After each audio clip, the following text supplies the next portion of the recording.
Hello,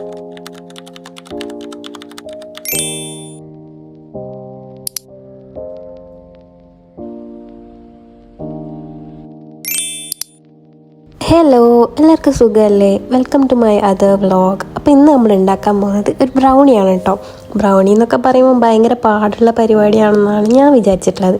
പക്ഷേ തുടങ്ങിയപ്പോൾ ഭയങ്കര ഈസി ആയിട്ടാണ് തോന്നിയത്. കാരണം ഞാനിന്ന് ഉണ്ടാക്കാൻ പോകുന്ന ബ്രൗണി ഭയങ്കര സ്പെഷ്യലാണ് കേട്ടോ. വേറൊന്നുമല്ല, നമ്മൾ ChatGPT നോക്കിയിട്ടാണ് ഇത് ഉണ്ടാക്കിയിട്ടുള്ളത്. അപ്പോൾ ആദ്യം തന്നെ ഇൻഗ്രീഡിയൻസ് ഒക്കെ നമ്മൾ ആഡ് ചെയ്തിട്ട് മിക്സ് ചെയ്യാണ് കേട്ടോ ചെയ്യുന്നത്.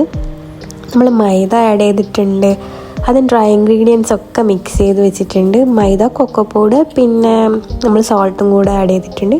പിന്നെ വേറൊരു കണ്ടെയ്നറിൽ ഫുള്ളായിരുന്നു വെറ്റ് ഇൻഗ്രീഡിയൻസ് ആണ് ചെയ്യുന്നത്. ബട്ടർ, ഷുഗർ, എഗ്, അതുപോലെ തന്നെ വാനില എസൻസ്. ഇതൊക്കെ നമ്മൾ ക്വാണ്ടിറ്റി ഓൾറെഡി കൊടുത്തിട്ടുണ്ട് കേട്ടോ. അപ്പോൾ അതിനനുസരിച്ച് ചേർത്ത് കൊടുത്താൽ മതി, വേറെ ഒരു കുഴപ്പമില്ല. പിന്നെ ഞാൻ ഈ മീഷോന്ന് വാങ്ങിയിട്ടുള്ള മെഷറിങ് സ്പൂണ് വളരെ നല്ലൊരു യൂസ്ഫുൾ ആയിട്ടുള്ള സംഭവമായിട്ട് തോന്നി കേട്ടോ. അപ്പം നിങ്ങൾക്കും കേക്കൊക്കെ ഉണ്ടാക്കാൻ ഭയങ്കര ആഗ്രഹം ഉണ്ടെങ്കിൽ ഈ സംഭവം ഒന്ന് വാങ്ങി നോക്ക്. നല്ല ഈസി ആയിട്ട് മെഷർമെൻ്റ് ഒക്കെ എടുക്കാൻ പറ്റുന്നുണ്ട്. അതുകൊണ്ട് തന്നെ നമുക്ക് ഫ്ലോപ്പ് ആവാനുള്ള ചാൻസ് ഭയങ്കര കുറവാണ്. കാരണം നമ്മൾ മെഷർമെൻറ്റ് ബേക്കിങ്ങിൽ ഭയങ്കര ഇമ്പോർട്ടൻസ് ഉള്ള സംഭവമാണെന്ന് എനിക്ക് ഇപ്പോഴാണ് മനസ്സിലായിട്ടുള്ളത്. അപ്പോൾ ആ ഒരു സംഭവം വാങ്ങിയതുകൊണ്ട് തന്നെ നമുക്ക് ഇഷ്ടമുള്ള പല റെസിപ്പീസും ട്രൈ ചെയ്ത് നോക്കാം കേട്ടോ. ബ്രൗണി എന്നൊക്കെ പറയുമ്പോൾ നമ്മൾ കടയിൽ നിന്ന് വാങ്ങുമ്പോൾ ഒരു പീസിന് തന്നെ 100 എബോവ് ആണ് ഇതിൻ്റെ പൈസ വരുന്നത്. പക്ഷെ നമ്മൾ വീട്ടിലുണ്ടാക്കുകയാണെങ്കിൽ എക്സ്പെൻസ് ഭയങ്കര കുറവായിരിക്കും കേട്ടോ.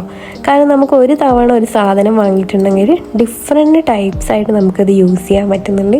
കാരണം ബേക്കിംഗ് പൗഡർ ഒന്നും ഇതിനാവശ്യമില്ല.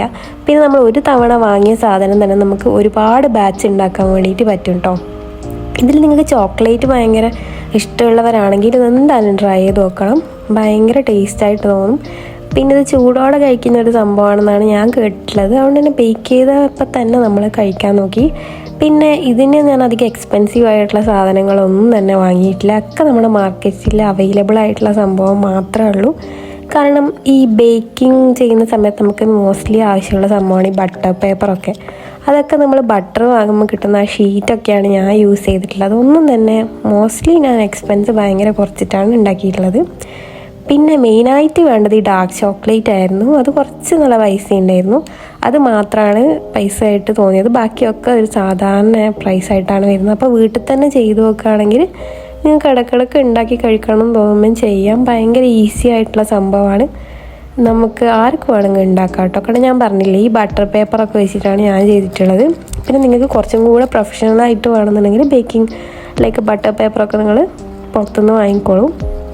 പിന്നെ നിങ്ങൾ ബേക്ക് ചെയ്യേണ്ട സമയത്ത് ശ്രദ്ധിക്കേണ്ടതെന്ന് വെച്ചാൽ കൂടുതൽ ടൈം കുക്കാവാണ്ട് നോക്കുക. പറഞ്ഞ ടൈം തന്നെ വെക്കുക കേട്ടോ. പിന്നെ ഇടയ്ക്ക് ഒന്ന് കുത്തി നോക്കുന്നത് നല്ലതാണ് ടൂത്ത് പിക്ക് വെച്ചിട്ട്. കാരണം കുറച്ച് സ്റ്റിക്കി ആയിട്ട് തന്നെയാണ് ബ്രൗണീൻ്റെ കൺസിസ്റ്റൻസി. ഞാൻ ഉണ്ടാക്കി വന്ന ടൈമിൽ ശരിക്കും ഒരു കേക്ക് പോലെ ആയി എന്നാണ് എനിക്ക് തോന്നുന്നത്. നിങ്ങൾ അതൊന്ന് ശ്രദ്ധിക്കുക കേട്ടോ ബേക്ക് ചെയ്യുന്ന സമയത്ത്. പിന്നെ ഈ ബേക്കിംഗ് ഒക്കെ ചെയ്യുന്ന സമയത്ത് നമ്മൾ ആലോചിക്കുകയെന്ന് വെച്ചാൽ ഇതൊക്കെ നമുക്ക് പറ്റുന്ന പണിയാണോ, ഇങ്ങനെയൊക്കെയാണ് ചിന്തിക്കുക. ഞാനും അങ്ങനെയൊക്കെ വിചാരിച്ചിട്ടുള്ള ആളായിരുന്നു. പക്ഷെ ഇപ്പം ഞാൻ 2-3 കേക്ക് ഉണ്ടാക്കിയപ്പോൾ നല്ല കോൺഫിഡൻസ് ആയി. എന്നുവെച്ചാൽ എപ്പോൾ ഉണ്ടാക്കാനൊന്നും പറ്റുന്ന സംഭവമല്ല കേട്ടോ.